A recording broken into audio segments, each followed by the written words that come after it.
Good evening. For 2 days, a Howard Johnson's hotel in downtown New Orleans has been the scene of a search for a sniper.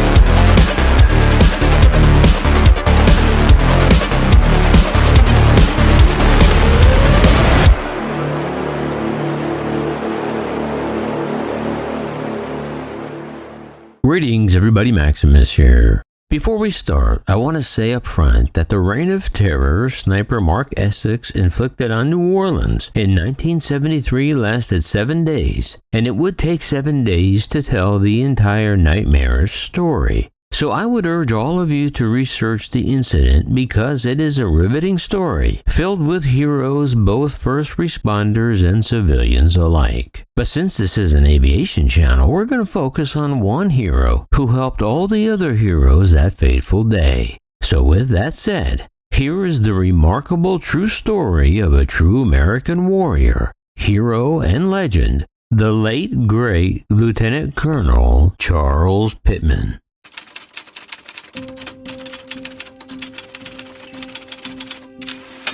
This is Mark Essex. He was a 5'4" Navy vet who had been kicked out due to behavioral issues. He eventually ended up in New Orleans, where he fell in with radical extremist groups, mainly of which was the Black Panther Party. Essex had grown angrier over time with what he perceived as injustices he faced in the Navy and now as a civilian. But it was after learning of a civil rights protest in which 2 students from Southern University were killed by police, Essex completely lost his mind and vowed revenge. So before he began his week-long rampage, he wrote a letter to the local news station telling them that he was going to start killing police and white people. And that's exactly what he did.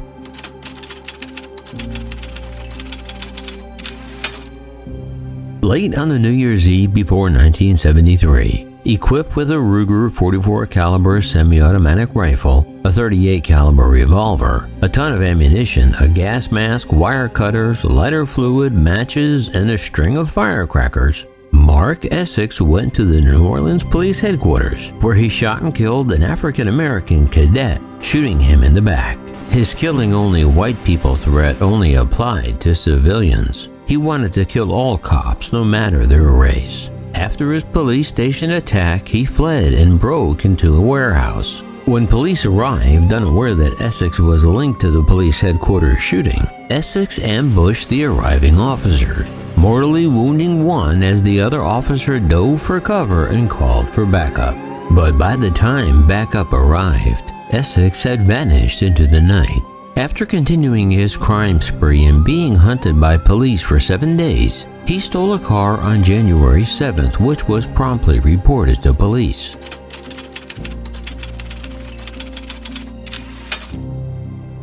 But while they were searching for Essex, he reappeared in downtown New Orleans and entered a Howard Johnson's hotel across the street from City Hall in the then under construction New Orleans Superdome. As he made his way to the roof of the hotel, he left a trail of carnage in his wake as he murdered a white newlywed couple and the hotel's manager and assistant manager. However, he allowed the African-American staff to leave unharmed, telling them, "Don't worry, my sisters, I'm only killing white people today." Essex then set fires in several rooms and made his way to the roof. There on the roof high above the city, Essex had set up an ambush that would become one of America's darkest days. His plan was that the shooting and fires would draw first responders to the scene. Then he would carry out his horrible plan to kill more cops, firemen, and civilians. As police and firefighters arrived, they attempted to enter the hotel. But from his fortified perch, Essex killed 3 police officers and wounded several more. He shot firemen on ladders attempting to fight the fires. He shot ambulance personnel and police and civilians on the ground. He was able to pin down anyone that attempted to move toward the hotel and was completely concealed from return fire by concrete bunkers above the stairwells and elevator shafts on the roof so that police were unable to penetrate his concrete fortress regardless of their weapons. Before it was all over, Essex shot a total of 21 people, 10 of whom died, 6 of which were police officers and 4 civilians. But much like today, when mass shootings and crimes occur in the U.S., they are broadcast live on TV. And it was no different on January 7, 1973 in New Orleans. As the nation watched in horror, there was one specific television viewer that day that was also about to change law enforcement history forever.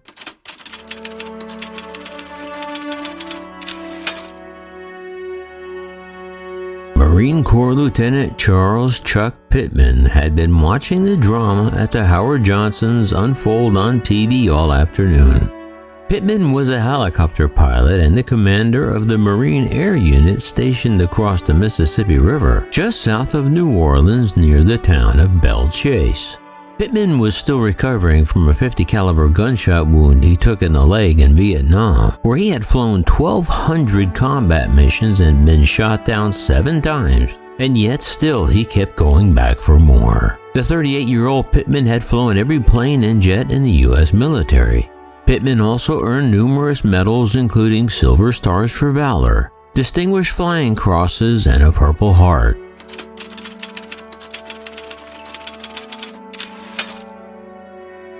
In the past, Pitman and the U.S. Coast Guard commander had recently worked out a deal to assist local police and fire with rescue efforts in the case of a high-rise fire. Pitman had seen on TV that there was a lot of gunfire in and around the downtown Howard Johnsons, so he sent 2 Marine sergeants armed with M14 rifles to fly with the Coast Guard to assist at the Howard Johnsons. Their mission would be to protect the Coast Guard helicopter, Pitman said. But as the afternoon wore on, Pitman grew more anxious because he had heard nothing back from the Coast Guard. He said, "I kept waiting to see the Coast Guard on TV, but they never showed up." By late afternoon, his 2 sergeants returned. An angry Pitman asked the sergeants what the Coast Guard's plans were.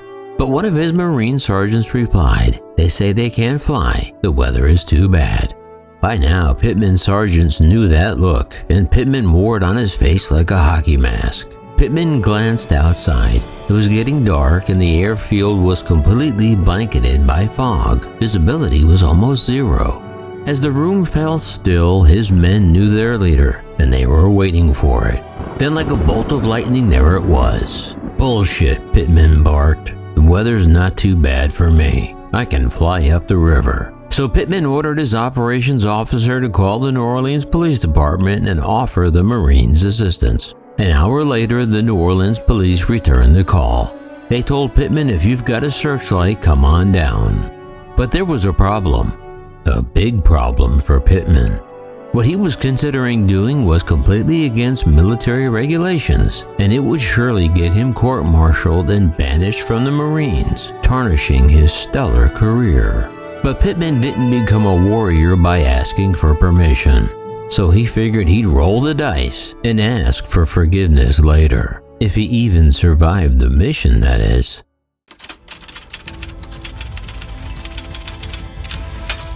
The visibility was so bad that Pitman couldn't fly directly to New Orleans. He had to fly a different approach.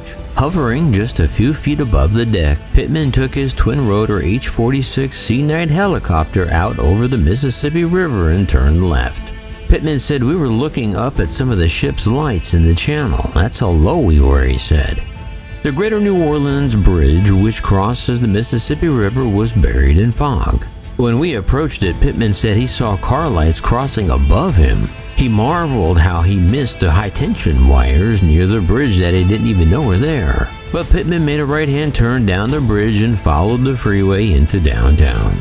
He landed the H-46 Sea Knight in a parking lot between the still under construction new Superdome and City Hall.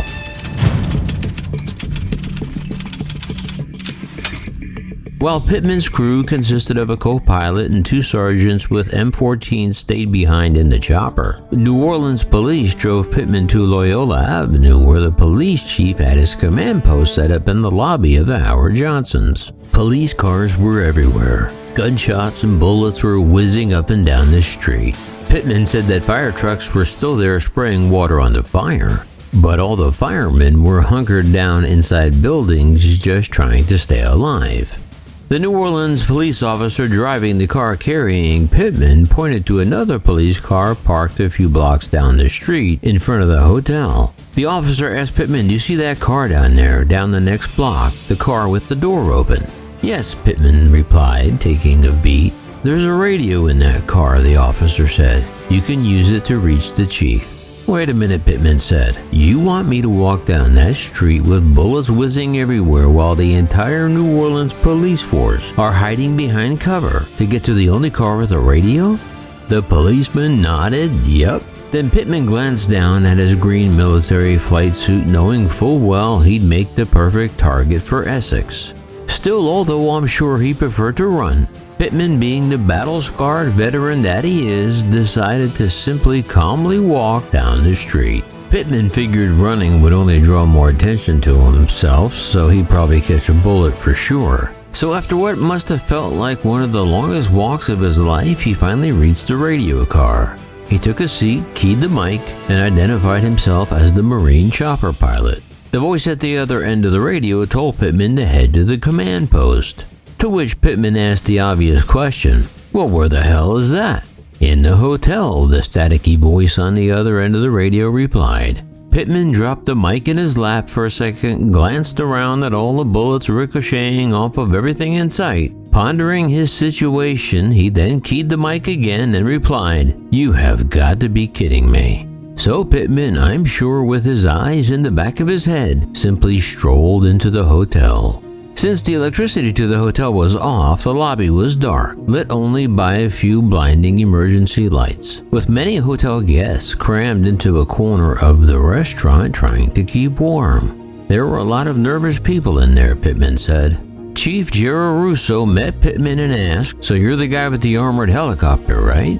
Pitman took a beat and told the chief, "Well, it's not really armored." And the police chief asked Pitman, "Well, then what can you do for me then?" But before Pitman could answer, a light bulb went off and Chief Russo had a genius idea. He said, "I know. You can pick up our armored car and put it down on the roof." New Orleans had an old armored personnel carrier that weighed about 14,000 pounds. But Pitman explained that his C-Knight could only lift about 5,000 pounds. Later in an interview, Pitman joked that even if he could have lifted it, it would have dropped right through the roof and landed in the basement. So again the chief asked, "Well then what the hell can you do?" Pitman then informed the chief that he could take a crew of police officers above the roof to survey the situation and try and root the bastard out, Pitman said. The chief agreed, and Russo then designated one of his officers as the communications specialist and put out a call for volunteers with any specialized personal weapons to volunteer for a very dangerous mission. So Tom Casey, Frank Burris, and Antoine Sachs stepped forward and signed up for the task. Antoine Sachs, a former Marine himself, had been stationed across Gravier Street on the roof of the Rault Center since early afternoon. From his position on the roof opposite the Howard Johnson's rooftop cubicle situated atop the Gravier Street stairwell, Sachs could hear the sniper Essex cursing at them and the sound of his heavy gunfire. However, a concrete bunker obstructed his view. However, occasionally he could still see Essex flicking out still-lit, smoldering cigarettes. Sachs and Essex were less than 100 yards apart, and Sachs periodically fired rounds in the direction of the concrete bunker where Essex was hiding.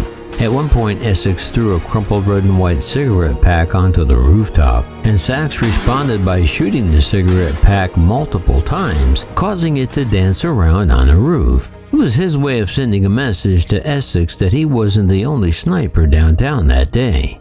After the chief briefed the 4 officers on the mission, the 26-year-old former Marine wasn't happy with the chief's plan. He thought he was volunteering to assault the roof, not just take a helicopter ride. So Sachs asked the chief for permission to jump from the helicopter onto the roof. Chief Giarusso vigorously shook his head, saying, "No, I'm not going to have any more cops killed today." By this time, it was getting dark, so Pitman led the heavily armed officers to the helicopter. Pitman had his crew remove all the windows to prevent fragments from becoming shrapnel inside the helicopter in the event they take incoming fire. He also had the helicopter doors locked in the open position so the officers could have a wide field of vision to shoot the diminutive sniper.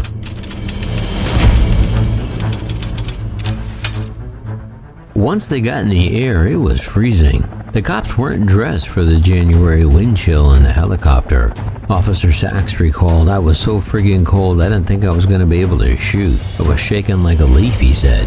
But as soon as Pitman lifted them over the top of the Howard Johnsons, everything changed. "As soon as the crew chief tapped me on the head to tell me to get ready, I felt like he threw a heating blanket on me," Sachs said.